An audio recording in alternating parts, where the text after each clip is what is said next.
Yesu Kristo nashimwe. Ndabasuhuje mu izina rya Yesu Kristo, abo tubana mu mwanya niba turi buri gitondo. Imana ishimwe, Imana ishimwe, Imana ishimwe. Imana ihabwa icyubahiro, izinze ijoro, izinguye amanywa. Imana ishimwe, irabyongeye, irabikoze. Imana ihabwa icyubahiro, yakurinze nanjye yandinze. Imana nishimwe, aho uri hose Imana yahakubereye. Imana ishimwe, yakubambiye amahema. Imana ishimwe, yakwimanye. Imana ishimwe. Ndavugana nawe tubana mu mwanya wa niba ture buri gitondo. Hereza Imana icyubahiro, wowe uri hano mu gihugu cyacu cy'u Rwanda, bari ku migabane itandukanye y'isi. Zamura icyubahiro cy'Imana, banza Imana kandi bwira Imana yongere ihakubere muri uyu munsi. Banza aho ugiye, banze mu kazi, banze mu rugendo. Imana ihabanze, banze mu bana bawe, banze mu muryango wawe. Imana ishimwe, haleluya. Imana ibanze muri byose, mu byo wapanze byose. Imana igushyigikire, ubone Imana uyu munsi. Ugendane n'Imana muri gahunda zawe zose. Imana ishimwe.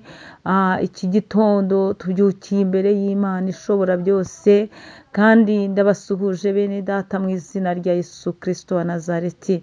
Muri kumwe na Bishop Leonira, umushumba w'itorero Elayon Mountain Church mu Rwanda. Dukomeje kuba imbere y'Imana yacu tuganira ku ijambo ryitwa kugendana n'Imana. Iyo ugendana n'Imana urahinduka. Iyo ugendana n'Imana ugira imico y'umukristo wakiriye Yesu Kristo nk'umwami n'umukiza we mu buzima bwe. Iyo ugendana n'Imana ugira za kirazira zigukumira kuba wakora ibyaha. Iyo ugendana n'Imana wuzura ubwiza bw'Imana. Iyo ugendana n'Imana uba umwizerwa. Iyo ugendana n'Imana ugira kamere itsinda ibyaha. Ibyaha ntibikuyobore, ahubwo Imana iri muri wowe, imbaraga z'umwuka wera zikakuneshereza. Iyo ugendana n'Imana uba icyaremwe gishya. Imana nishimwe. Navugaga ngo kugendana n'Imana ureka ibyaha burundu. Iyo ugendana n'Imana umucyo w'Imana ukuzamo. Iyo ugendana n'Imana, Imana igenda iyobora intambwe z'ibirenge byawe. Iyo ugendana n'Imana wuzura umwuka wera. Iyo ugendana n'Imana ntiwigira icyigenge. Iyo ugendana n'Imana ntabwo wikakaza. Iyo ugendana n'Imana ugenda wicisha bugufi. Imana ishimwe cyane. Muri iki gitondo munyemerere dusome ijambo ry'Imana. Urwandiko intumwa Pawulo yandikiye Abatesaloniki, ni urwandiko rwa mbere. Turasoma mu izina rya Yesu Kristo wa Nazareti. Turasoma ibice 4. Titire y'ijambo handitse ngo kwezwa n'urukundo no gufatanya bya kivandimwe.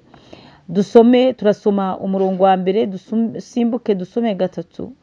Dusome mu izina rya Yesu. Nuko bene data, ibisigaye turabinginga tubahugurira mu mwami Yesu, kugira ngo nk'uko mwabwiwe natwe uko mukwiriye kugenda no kunezeza Imana. Imana ishimwe. Mube ariko mugenda ndetse murusheho. Imana ishimwe. 3. Icyo Imana ishaka ni iki? Ni ukwezwa kwanyu no kwirinda gusambana, ngo umuntu wese muri mwe amenye gutegeka umubiri we, wezwe ufite icyubahiro, mudatwarwa n'irari ryo kurigira nk'abapagani batazi Imana. Kandi ngo umuntu wese areke kurengera cyangwa kuriganya mwene se kuri ibyo, kuko umwami wacu ahora inzigo y'ibyo byose, nk'uko twabanje kubabwira no kubahamiriza. Imana ishimwe. Imana ihabwa icyubahiro. Ijambo ry'Imana ritubwiye muri iki gitondo, turi muri teme yacu yitwa kugendana n'Imana. Ijambo ry'Imana ritubwiye neza ko niba ushaka kugendana n'Imana ukwiye kugenda. Imana ishimwe. Uko ukwiye kugenda no kunezeza Imana, aba ariko ndetse murushaho. Imana ishimwe. Ibyo ngibyo wagiye ubibwirizwa kenshi, imana hari ibyo itemera, hari ibintu bibera imana ikizira. Imana niyo mpamvu ku murongo wa 3 ikubwiye ngo icyo imana igushaka, ijambo ry'imana ni ukuri. Ijambo ry'imana rirakubwiye ngo wezwe, ngo ni ukwezwa kwanyu no kwirinda gusambana. Imana ishimwe. Icyo imana igushakaho ni ukwezwa, kandi nta kindi kizakweza ngo ubugingo bwawe bube buzima uretse kwakira Yesu Kristo nk'umwami n'umukiza wawe, uretse kwezwa n'amaraso ya Yesu Kristo, uretse kwezwa ugaca bugufi ukamenya yuko igihe cyose wivurugutiye mu byaha nta nyungu wavanyemo. Cyambere cyo wuzuye ibisebo n'ikimwaro, cya kabiri watakaje icyizere mu muryango wawe, gatatu wabihombeyemo. Rero icyo nawe wigirira impuhwe, ariko nawe wigirira impuhwe, wumve ushatse Imana, wumve ushatse ko Imana iguhindurira ubuzima. Rero ngo icyo Imana igushakaho ni ukwezwa ndetse no kwirinda ubusambanyi. Imana idusange ngo umuntu wese muri twe amenye gutegeka umubiri we. Biragatsindwa n'Uwiteka Imana kubona umubiri ari wowe uwutunze, mbese urawugenga, urawuyobora, ariko umubiri ukagaruka ukaba ari ukuyobora, ukirirwa utatanya utwawe, uduhonga imarayo, ukirirwa mbese uri aho ngaho urimo gusohora ibyawe byose, ubutunzi bwawe, umwanya wawe, byose ukabinyanyagiza hejuru y'ubusambanyi. Rero Imana idusange, kandi Imana mwene data biguhe gufata umwanzuro mwiza, icyemezo cyo kureka ibyaha. Imana itugirire neza ngo umuntu wese muri mwe amenye gutegeka umubiri we, ngo wezwe ufite icyubahiro. Umubiri wawe ni wezwa uzagira icyubahiro.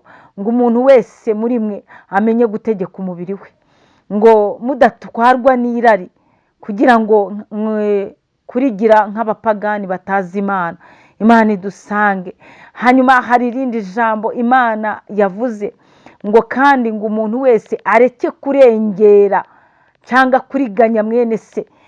Ntabwo wavuga ngo ugendana n'Imana wirirwa uriganya bene so, wirirwa uri umujura, wirirwa wambura utw'abandi, umuntu akakuguriza ari wowe ubabaye, warangiza ukamwambura.